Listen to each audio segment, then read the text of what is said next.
all in my report, Saul. The burglars entered through the front door with channel locks. You know Nero Wolfe. Insurance company gave him the job. He wants me to start from the beginning. Okay, it's his nickel. 14 kilo, 14 kilo. 14 kilo, go. 14 kilo. Headquarters has a floater on the Brooklyn side, Pier Avenue. They want some midtown coordination. 1085. I'm rolling. Let's a break, Saul. Our tour just got interrupted. Mind if I tag? We can talk on the way. Sure.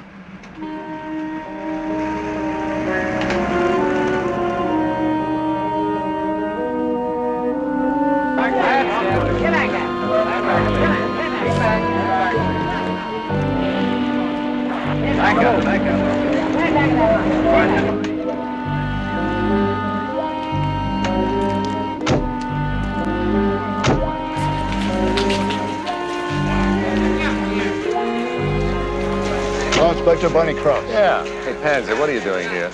Saul was running down an insurance job for Nero Wolfe just to tag along. What have we got? Well, we're not sure of the cause of death yet, but current, tide tables, and liver temp reading put her in the water about 11 last night, somewhere around Midtown. I don't think she walked in. Her clothes and her jewelry say she's in the chips, but we haven't ID'd her yet. So you think a mid-down detective who handles the pretty people can help, huh? That's what we asked for.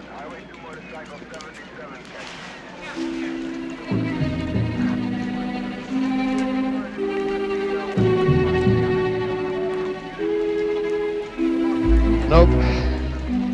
Can't say I've seen her around.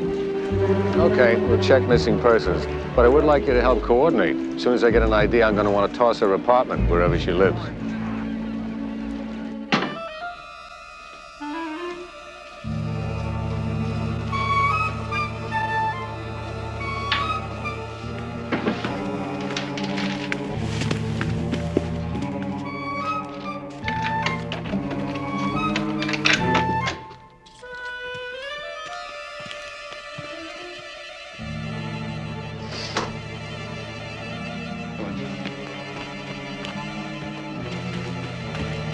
Come on out, police. Panzer? You better have an answer for what you're doing here. Get me Nero Wolfe.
Archie and Mr. Wolfe's waiting.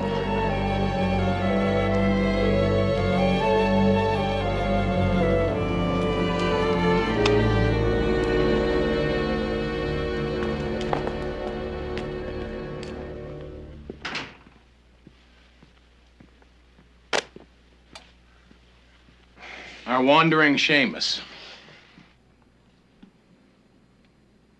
Hello, Saul. Sir. Well, how much was the bail, Archie? No bail. Kramer released him, at least for now. Well, last night, Mr. Kramer believed he had an airtight case. A couple of things ruined that for him. Oh? One, the ME worked all night and they couldn't come up with a cause of death. Two? Yeah, I stood on the fifth. You what? Why? Because I knew how bad it looked. I was nuts for going in her apartment.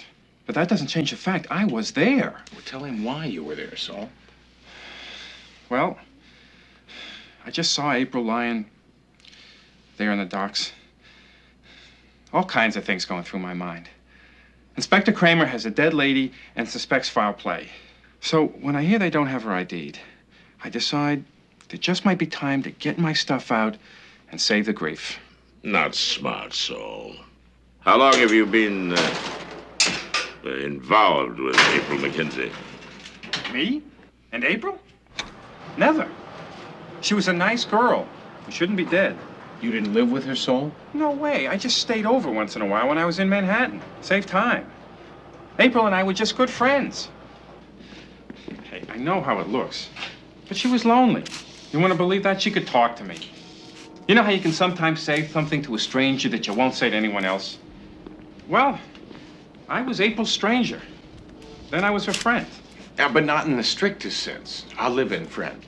It was just a shirt or two. I didn't live there. April knew that it would save me $1 when I was in town. That's the kind of person she was. And that's the long and the short of it. One question, Saul. Shoot. The night before last, you stayed here in our guest room. Why not with your lonely friend at Fifth Avenue? The guy who pays the rent, you know, it was his night to show up. Then she wasn't lonely all the time. Okay, so she let some guy keep her. So what these days? April wanted a lifestyle, I guess. What's the name of the man who pays the rent? Chester Winslow, kingpin of Camberley Publishing. And he's one hell of a better suspect than I am. Except that Mr. Kramer did not catch Chester Winslow with his arms full of overnight apparel. That is all.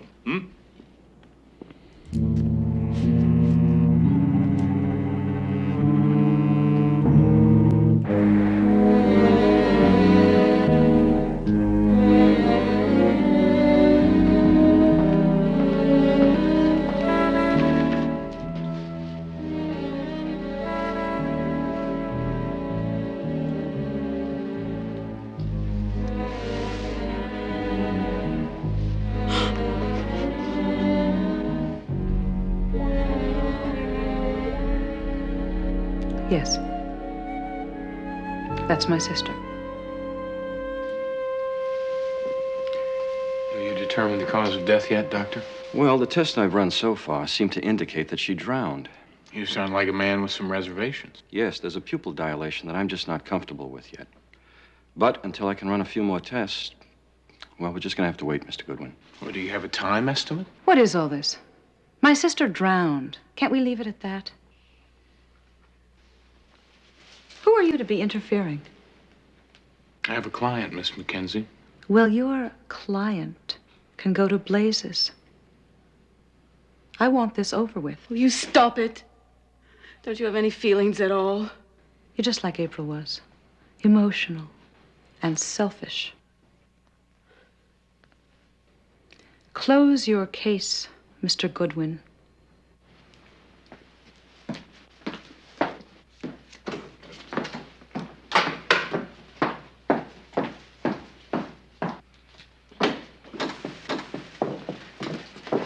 I'd appreciate knowing when you complete your findings, Doctor. It shouldn't be too long. I loved her. She was my best friend.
closer I get to you,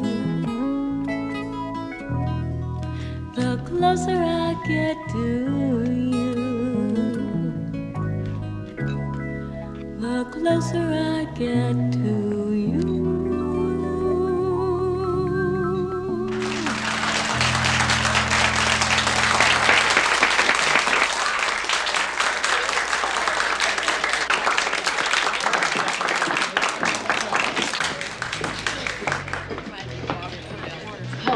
Mr. Goodwin. Oh, yes, the private investigator you met this morning. How do you Paul do? Cummings. Paul's my personal manager. I was hoping you were a booking agent. Paul can't stand to see me out of work. Against my better judgment, I'd settle for being a perfect wife. Then I'd have to go back to work. Can we talk somewhere? About April, you mean? Oh, over here.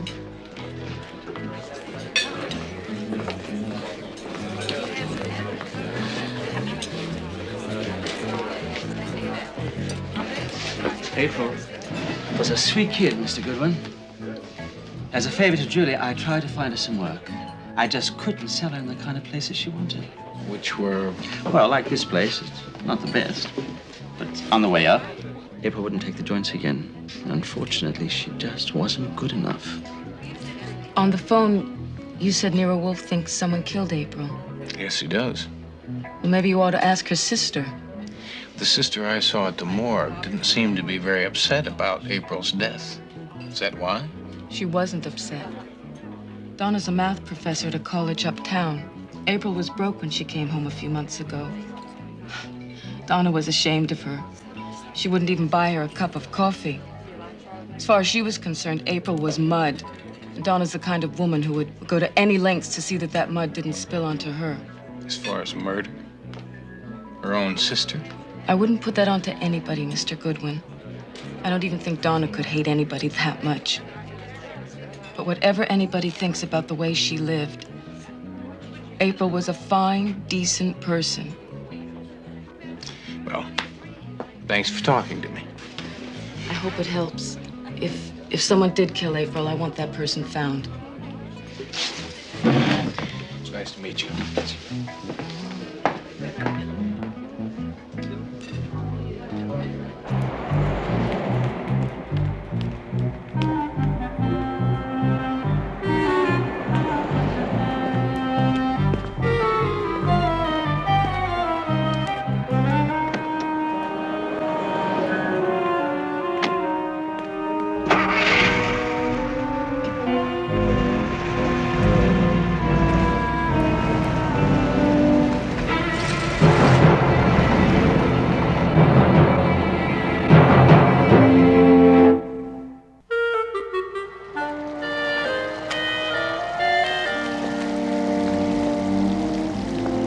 Mackenzie, thank you for seeing me. This is John Stewart, Mr. Goodwin, head of the math department. Don and I are determined to prove to our students that 1 and 1 makes 2. We're getting married. Well, congratulations. Thanks, but we've still got to prove another ancient mathematical theory, that 2 can live as cheaply as 1. See you for dinner. When you called, Mr. Goodwin, I agreed to see you because I want to put an end to all this. John doesn't know about my sister. I just want you to leave me alone. Miss Mackenzie, I find it hard to believe that you don't want your sister's killer found. I have not been convinced that there is a killer. The police think there is.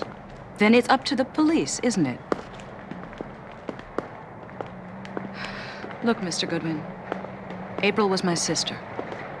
I loved her because of that. But I hated her for the way she lived. Her lifestyle killed our father. He raised 2 daughters, all alone. We both owed him everything. You know how April paid him back. I don't expect anyone to understand how bitter I feel, but I can't help it. I loved my father very much. I think I do understand. Then please do leave me alone, Mr. Goodwin.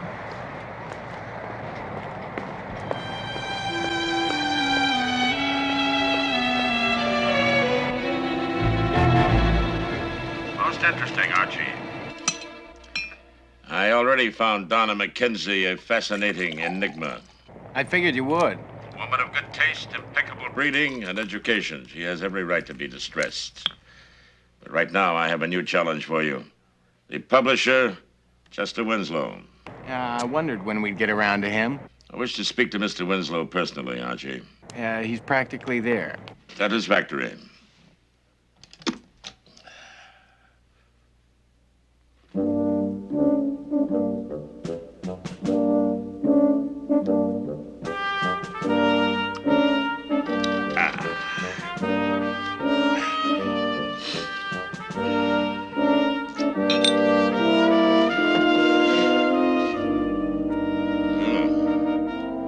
Perhaps I've exceeded my quota for the day.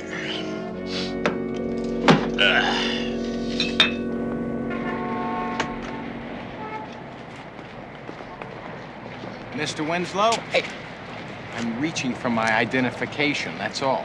If you don't mind. I work for Nero Wolfe. You've probably heard of it. I'm not in the market for a private detective. Well, he'd like to have a chat with you. We'll have him call my secretary and arrange for an appointment. It's about April Mackenzie.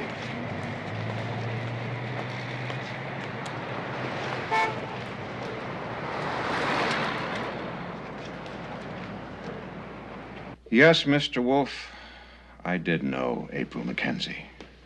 But I have no knowledge of the circumstances surrounding her death. You did, among other things, however, pay her rent. Public knowledge of which could make things very difficult for me, Mr. Wolfe, very difficult indeed. There has already been a great deal of difficulty placed upon my client, Mr. Winslow. He is suspected of murder.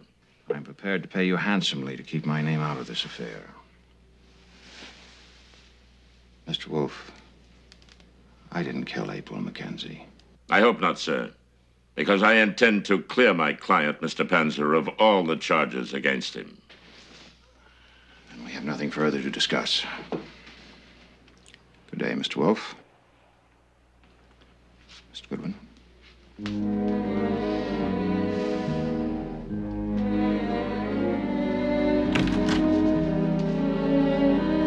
Interesting exchange, do you not agree?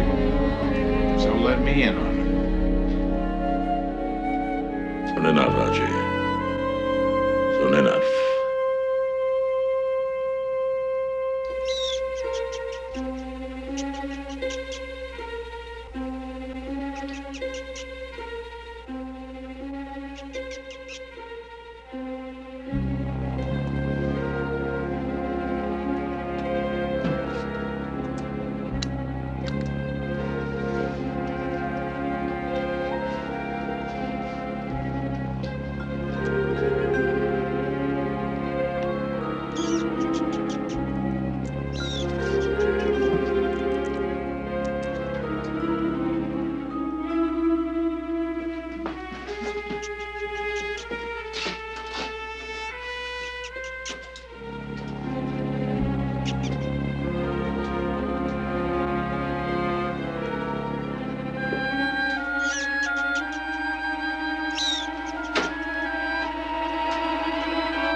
Not my favorite way to start the day, Goodwin. What's up? Come here.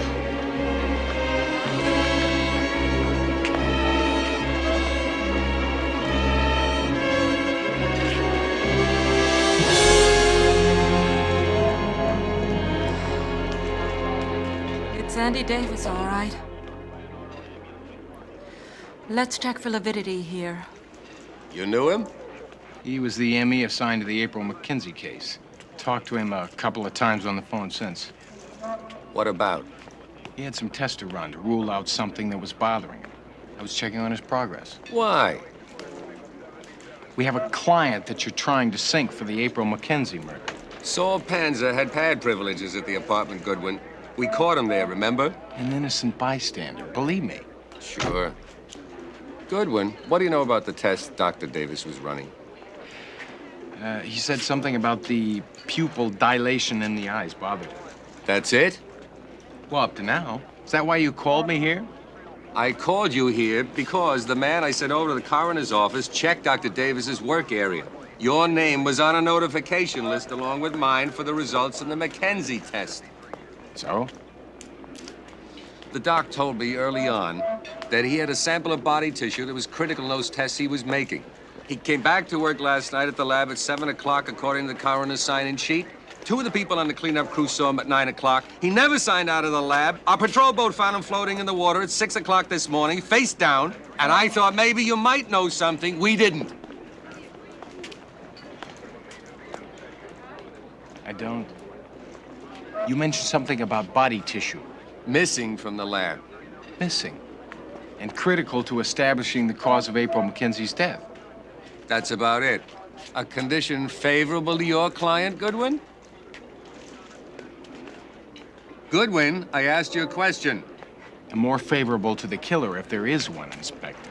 But it won't be Saul Panzer, believe me. Goodwin, I wish you and Wolfe would lay off, always trying to make my life easier.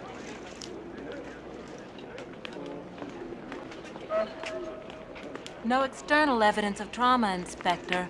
An autopsy will have to give us the cause of death. Well, I'll check with you later then, Doctor. I'm Lydia Proctor. But I won't be on this case, Inspector. The on-duty ME will be, Dr. Sullivan. I appreciate your help. Anytime. Were you close to Dr. Davis? We were colleagues in pathology. I had a great deal of respect for his work. Maybe that respect went as far as the need to ensure a cover-up. Because you saw her in the area of the coroner's viewing room, a bit too interested in the proceedings? Not just that. She's on a day off today. But she turns up this morning anyway. She was there when the call came in about Davis floating in the river. All circumstantial at the moment, Archie. But I agree, Lydia Proctor may be worth closer investigation. Keep an eye on her. Both eyes. Yes. Morning, Saul. Yes, Saul. I had to see you, Mr. Wolfe. I'm going crazy in that guest room, pacing half the night. All I can think about is April lying there and me doing nothing to help find the guy that did it. Are we making any progress? We are making progress, Saul. Slowly, but I believe surely. Mr. Chester Winslow is here to see you again, sir. Thank you, Fritz. Theodore, I trust you will continue to attend to the needs of the seedlings. When have I not? After 12 years, 12 long years, he still doesn't trust me. Theodore, I trust you will continue to attend to the seedings. No, it's impossible. Absolutely impossible. It's impossible, fellow. Impossible, man.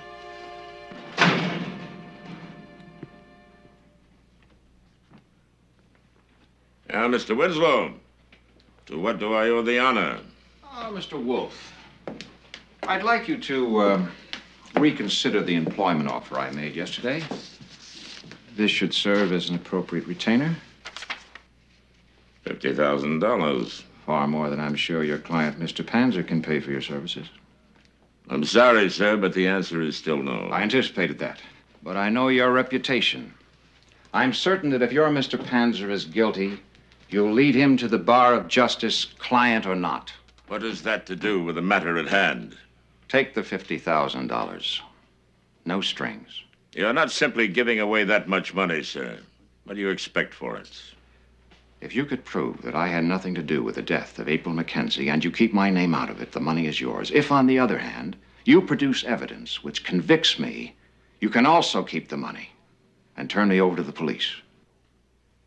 An interesting offer. From an innocent man, Mr. Wolfe, guilty of only an indiscretion.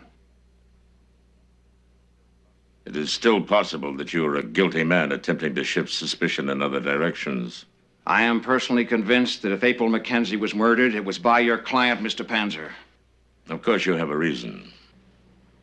I believe that April confided my name to Mr. Panzer, though we had agreed to keep our relationship a private matter. What makes you think Saul Panzer was the only one who knew? Because I believe your client, Saul Panzer, has been using the name of Milton Thales, care of General Delivery, Grand Central Station, Lexington Avenue, and 45th Street, to extract money from me for his silence. Are you saying, sir, that someone is blackmailing you? At the rate of $5,000 a month.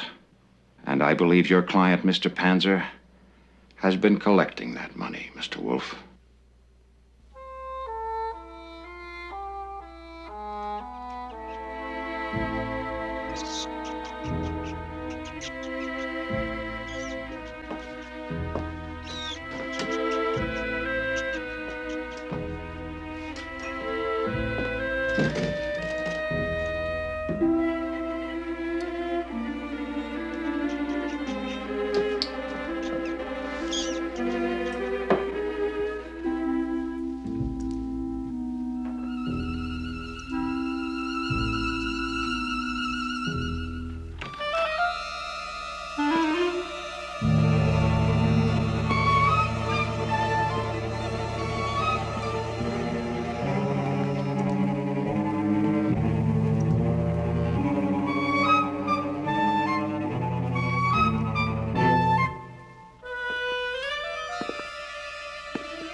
I know how it looks, Mr. Wolfe, but consider it from my standpoint.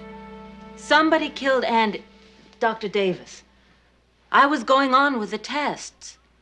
When I heard Mr. Goodwin's footsteps, I naturally assumed the killer'd come back, possibly to kill me. That does not explain the fact that you had this tissue sample. Why did you take it from Dr. Davis's work area? Because the tests were my suggestion in the first place. I was the first to notice the dilated pupils. I asked Andy if I could take part in the tests. It was my idea.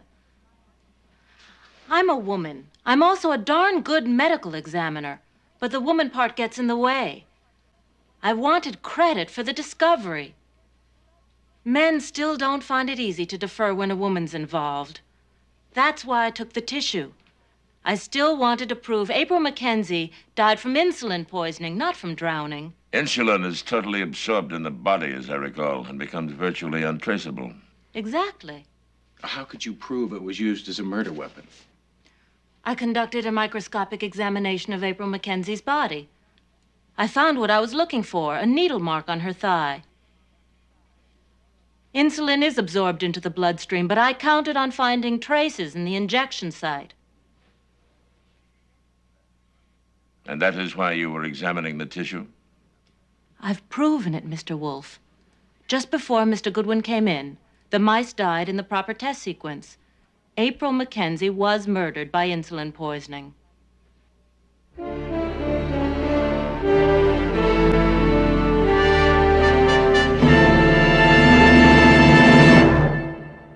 I'm glad I'm the last to know everything around here. I mean, after all, I only represent the police.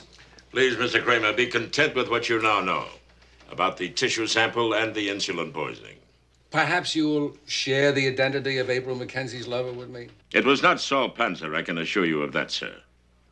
And because Saul met April Mackenzie more than a month after her paramour was allegedly blackmailed, I am also convinced Saul is not the blackmailer. The name, Wolfe. Who was paying her bills? Cookies and milk, Inspector? That's excellent, Fritz. Excellent. It is exactly the center cut from a proper beating. Yes, yes. Wolfe, you going to answer my question? This highly sensitive and delicate undertaking will last only a moment, Mr. Kramer, if you don't mind. All right, the wine now, Fritz. Be careful. Yes, yes. Yeah, enough. Yes. Now? The time has come, Fritz.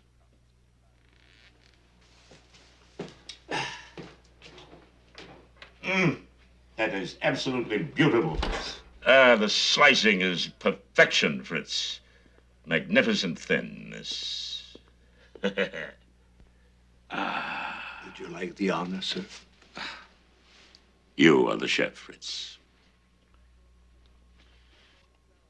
What's all the ceremony about? Yak veal. To our knowledge, it's never been served in North America. The recipe's 200 years old. Yak?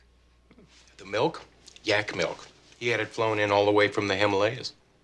Yak milk? That's sick. Yes. Enough. Yes. Yes. Fini. Dinner a week from tomorrow. I wait with anticipation, Fritz. This is all for next week? A good meal is nurtured, Inspector. Nurtured. Nurtured. Well, how about nurturing my curiosity? Wolfe, who is the man who says he's being blackmailed? There are reasons I cannot reveal that to you at the moment, Mr. Kramer. But I assure you, if it becomes essential to the proper disposition of the case, you shall be the first one to know. Don't start giving away the store. Mr. Wolfe has a plan, Inspector. You've been invited to watch it unfold. Be grateful. I will need your help, Mr. Kramer, should you decide my plan has merit. Won't you sit down, please? All right, what do I do? One, we would like you to determine who it is that's been following Archie the past few days. And two? Two is the major undertaking. It involves Milton Thales of Lexington Station. The blackmailer's phony name and the general delivery station. We have a wide range of suspects to select from. But from all appearances, the best choice at the moment is April's sister, Professor Donna Mackenzie. She's a flamethrower, all right, but she's also too obvious. Possibly. However, the cause to suspect her is the name Milton Thales, or Thales of Miletus. Thales of Miletus? Yes, he was the chief of the 7 wise men of ancient Greece, the founder of the geometry of lines. Great, maybe I ought to book him. I get it. How could a mathematics professor resist? Exactly, Mr. Kramer. Very good. And with cause to suspect Professor Mackenzie, we should be able to use our ancient Greek wise man to explore all the possibilities in this most perplexing case. How? To start with, by enlisting the aid of Julie Keene. Mr. Wolfe believes that if you, as April's best friend, write this letter to Donna Mackenzie, it may help solve the case. Let me see if I understand. I'm telling Donna in this letter that I know she's this Thales character? Correct. And that I want her to pay me the $20,000 she's already collected in blackmail. I'll turn her over to the police? Correct again. And what are you hoping she'll do? Well, if she pays the money, we'll have the proof. I don't mean to interfere, Mr. Goodwin, but it appears to me that if Donna Mackenzie is the murderer, she has one alternative besides paying Julie the money. I didn't think of that. Look, it's risky. I know. But it's the only plan we have. Sure, I'm dead and you have your proof. We'll be watching you around the clock. Honey, I think if it'll help find out who killed April, you ought to do whatever has to be done.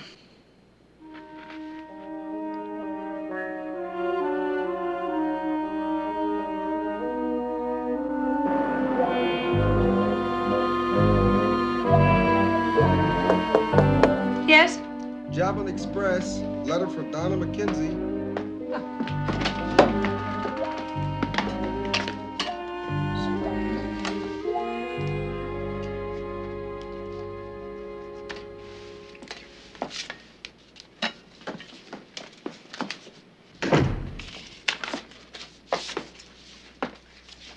What is it, Donna?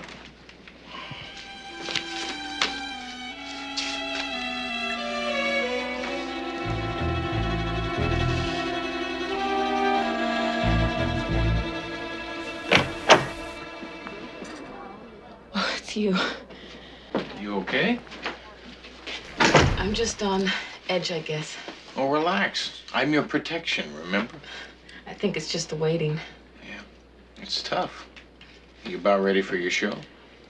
Yeah, just give me one more minute. I'll be right out. I'll be at the bar.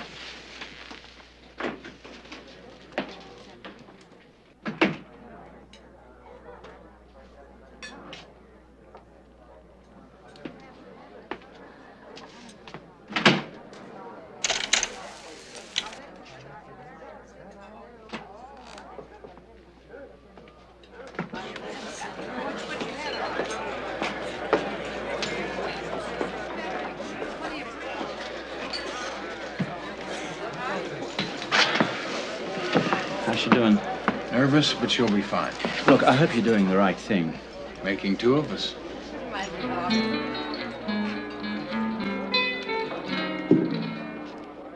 Good evening, ladies and gentlemen, and welcome to the Chez Petite.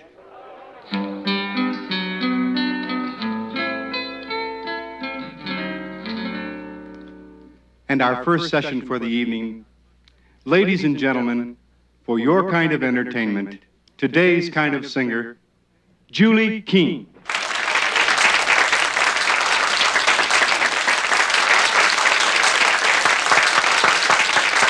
Come on, Julie, baby. The troops are in the trenches.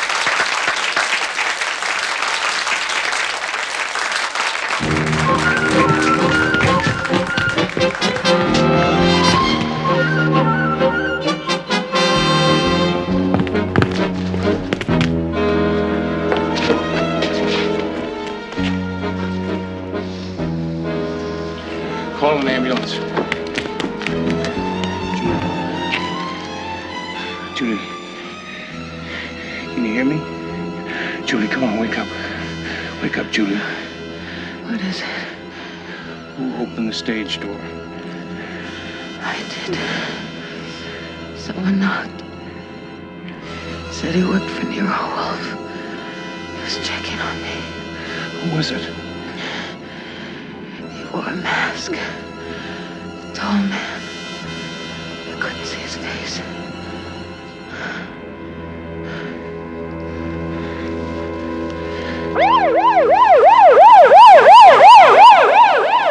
Now, we caught her in time, so it looks like she'll be okay. Fact is, they're talking about discharging her in a couple of hours. Satisfactory, Archie. I want everyone here tomorrow. Everyone concerned in the case. I'll start sending out the invitations.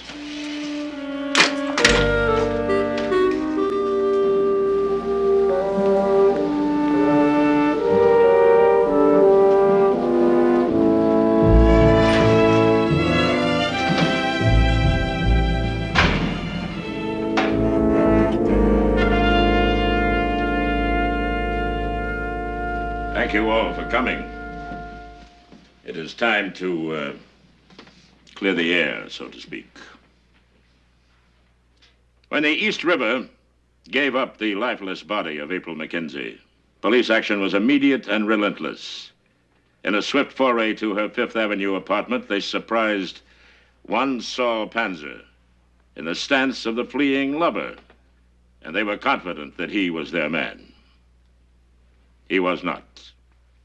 Mr. Panzer, as the police later conceded, was guilty of nothing more heinous than saving the price of an occasional hotel room, and in so doing was able to enjoy the innocent companionship of another lonely soul, his friend April McKenzie. Saul Panzer was not the only man in Miss McKenzie's garland of friends. There was another, possibly of loftier social standing than Mr. Panzer, and most certainly the possessor of a higher credit rating. This man, whose visits to the apartment on Fifth Avenue were not solely for innocent companionship, was a guest of April Mackenzie on the night she was killed. Mr. Wolfe, you said it was time to clear the air. Instead, you seem to be polluting it. Will you please sit down, Mr. Winslow? Now, to the cause of Miss Mackenzie's death. Not drowning, as was at first believed, but rather insulin poisoning. Subtle, untraceable, and fatal. My evaluation of this was that her murder was designed to look like an accident, to head off an extensive police investigation. Designed by whom? All in good time, Miss Keene. By the grace of an alert laboratory worker, Dr. Lydia Proctor, the previously untraceable insulin poisoning was proven to be, in fact, the cause of death. While Miss Proctor was on her way to this proof, the East River yielded the body of a second victim, Dr. Davis, the medical examiner for whom she worked. Why? Was a pattern beginning to develop? No. There was no motive. Nothing to point in that direction that we might follow. But then, suddenly, out of nowhere, a single word materialized and floated before us. A shabby, unclean word.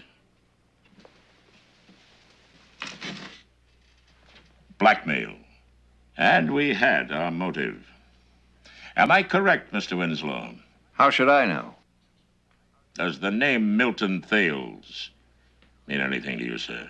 I don't know what you're talking about, Mr. Wolfe. Do you, Miss Keene?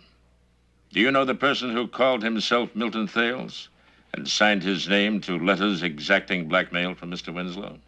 No. A moment ago, you asked me who designed the death of April Mackenzie so that it would appear accidental. Is that not so? Yes, I did.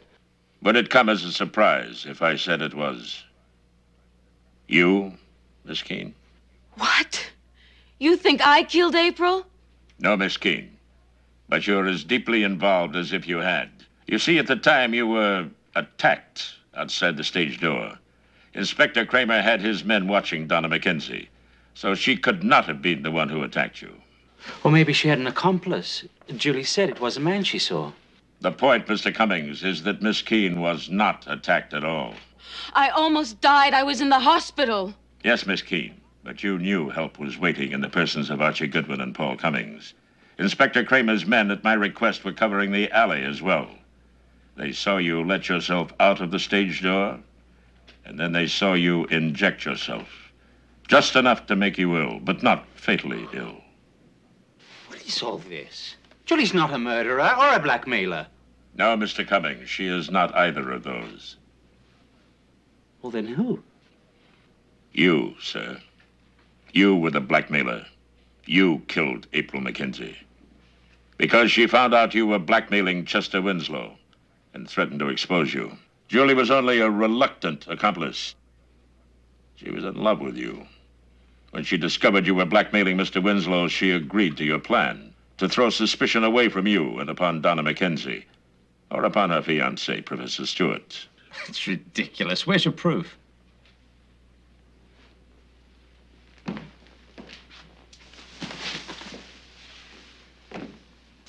Explain, if you will, Mr. Cummings, your relationship to this man. He works for me, so what? He has told us his side of the story, Mr. Cummings. The gambling debts you were trying to make good. What's my gambling got to do with anything?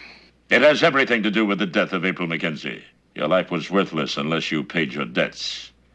It became the motive for blackmail when Julie told you about April Mackenzie's affair with Chester Winslow. Paul, I told you not to. I begged you. Let's go, Mr. Cummings. And I'm afraid I'm going to have to ask you to come along too, Miss Keene.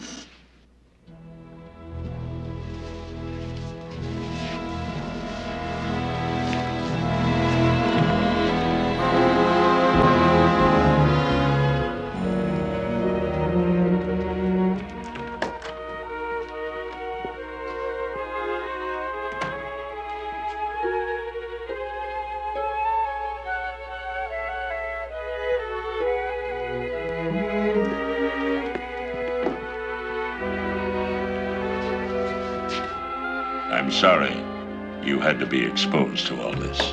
I'm not sorry, Mr. Wolfe. I'm glad that John knows.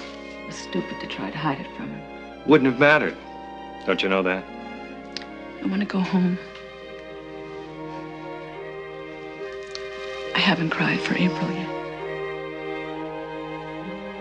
Yes.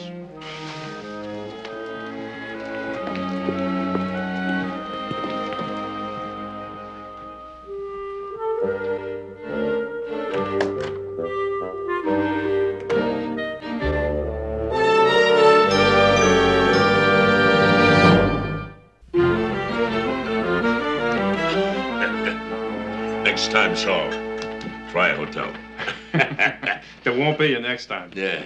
How many men have lived and died by that promise? Ah, yes, yes. Ah, yes. Oh. Mm-hmm. Mm.